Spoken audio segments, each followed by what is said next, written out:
हाँ भाई, क्या हाल चाल है सबके। वैसे मैं तुम्हारी जानकारी के लिए बता दूं कि आज रिप्रोडक्टिव हेल्थ का लास्ट एपिसोड है। तो प्लीज़ इसे पूरी क्यूरोसिटी के साथ देखना ताकि तुम्हें भी समझ आए।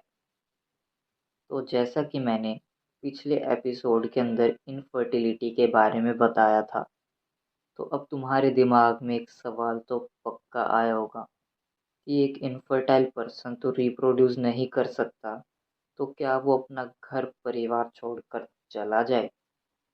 तो यारो, इसका आंसर तुम्हें मैं ही बताऊंगा, क्योंकि तुम मेरी वीडियोस देख रहे हो। इनफर्टाइल पर्सन भी रिप्रोड्यूस कर सकता है, लेकिन कुछ टेक्नोलॉजीज की मदद से, जिनको बोलते हैं असिस्टेड रिप्रोडक्टिव टेक्नोलॉजीज, यानी कि ART। तो अब इस डाउट में मत रहना कि अब इनफर्टाइल पर्सन क्या करेगा। असिस्टेड रिप्रोडक्टिव टेक्नोलॉजीज के काफ़ी सारे एग्जाम्पल हैं। IVF, गिफ्ट, जिफ्ट, फलाना ढिमकाना, जो कि हम अभी देखेंगे। तो सबसे पहले बात करते हैं इन वाइट्रो फर्टिलाइजेशन से, जिसको NCERT के हिसाब से IVF भी बोला जाता है। तो इस मेथड के अंदर एक टेस्ट ट्यूब ले ली जाती है और टेस्ट ट्यूब के अंदर स्पर्म और ओवम को आपस में मिलाकर फर्टिलाइजेशन करवाई जाती है। फिर फर्टिलाइजेशन के बाद एम्ब्रियो बनता है और एम्ब्रियो को ह्यूमन बॉडी के अंदर ट्रांसफ़र कर दिया जाता है।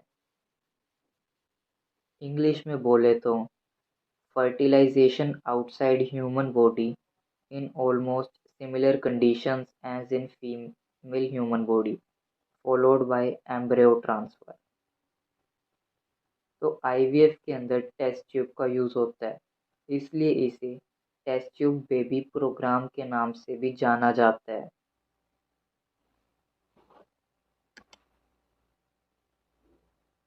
अब हम बात करते हैं जाइगोट इंट्राफेलोपियन ट्रांसफ़र की, यानी कि ZIFT, जिफ्ट।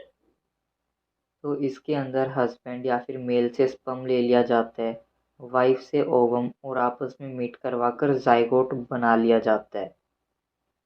इस जाइगोट को अर्ली एम्ब्रियो भी बोला जाता है, क्योंकि इस एम्ब्रियो के पास 8 ब्लास्टोमर्स ही प्रेजेंट रहते हैं।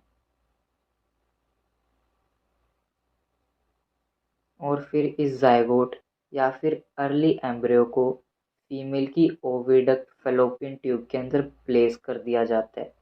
बस यहाँ पर गेम है नंबर ऑफ ब्लास्टोमर्स। यहाँ पर तुम कंफ्यूज होगे।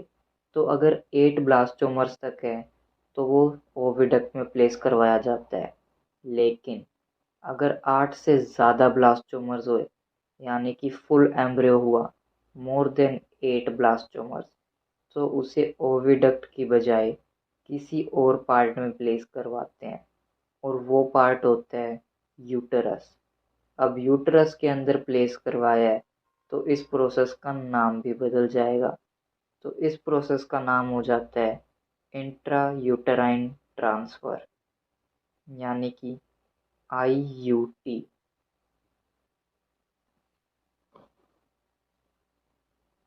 बस तुम्हें ये याद रखना है कि कितने ब्लास्टोमर्स हैं, और ये तुम्हारा तीसरी टेक्नोलॉजीज भी है। अब हम बात करते हैं गैमीट इंट्राफैलोपियन ट्रांसफ़र की। तो ये भी तुम नाम से बता ही दोगे, GIFT, गिफ्ट। इसका तो नाम से मतलब समझ ही आ रहा है।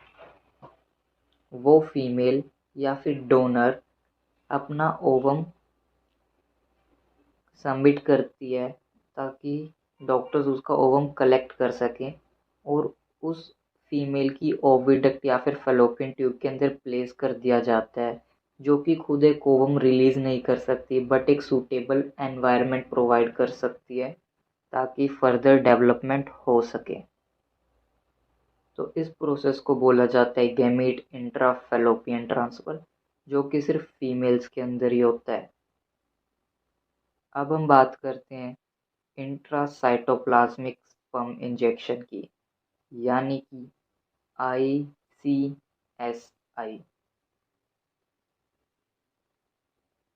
तो इसके अंदर भी फर्टिलाइजेशन करवाई जाती है ह्यूमन बॉडी के आउटसाइड, यानी कि इन लेबोरेटरी लैब कंडीशंस के अंदर। अब तुम्हारे छोटू से दिमाग में एक सवाल आया होगा कि IVF और ICSI में तो कोई फ़र्क ही नहीं है, लेकिन यारों इनमें काफ़ी फ़र्क है। डिफ्रेंशिएट कहाँ पर हो रहा है वो मैं बताता हूँ। IVF के अंदर ओवम के ऊपर काफ़ी सारे स्पर्म्स छोड़ दिए जाते थे कि कोई भी स्पर्म सेल जाकर उसे फ्यूज़ हो जाएगा। लेकिन अभी हम जो ICSI पढ़ रहे हैं, इसके अंदर ओवम के ऊपर सिंगल स्पर्म इंजेक्ट करा जाता है, ताकि जो सिंगल स्पर्म है ओवम के साइटोप्लाज्म को फ्यूज़ करता जाए।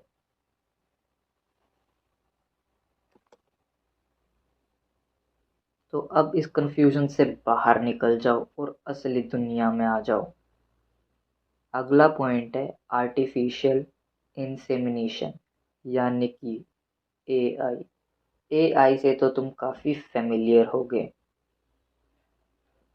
वो मेल्स जो कि इनफर्टाइल होते हैं, ऐसा इसलिए क्योंकि उनकी स्पर्म काउंट काफ़ी कम होती है एक एवरेज से, इसलिए उन्हें इनफर्टाइल मेल बोला जाता है।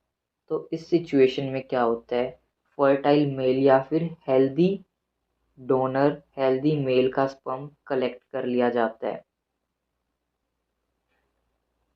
और इस स्पर्म को जो कि हेल्दी डोनर से कलेक्ट करा गया है उसको फीमेल की वजाइना के ऊपर प्लेस कर दिया जाता है, ताकि फर्टिलाइजेशन हो सके। तो आर्टिफिशियल इंसेमिनेशन के भी कुछ दूसरे नाम हैं। तो अगर इस स्पर्म को वजाइना की बजाय यूट्रस में प्लेस कर दिया तो इस प्रोसेस का नाम बदल जाएगा, जो कि तुम तुम्हारी NCERT से पढ़ लेना, और हो सके तो इंटरनेट पर भी सर्च कर लेना। वैसे यहाँ से कुछ क्वेश्चंस नहीं आते, लेकिन तुम फिर भी पढ़ लो।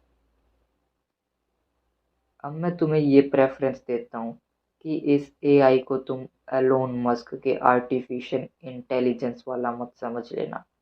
कहीं तुम इस गलतफहमी में बैठे रहो और पेपर में आर्टिफिशियल इंसेमिनेशन के बारे में पूछा जाए और तुम इसके बारे में बता दो, फिर टीचर जो तुम्हें ग्रेड देंगी देखते ही रह जाओगे।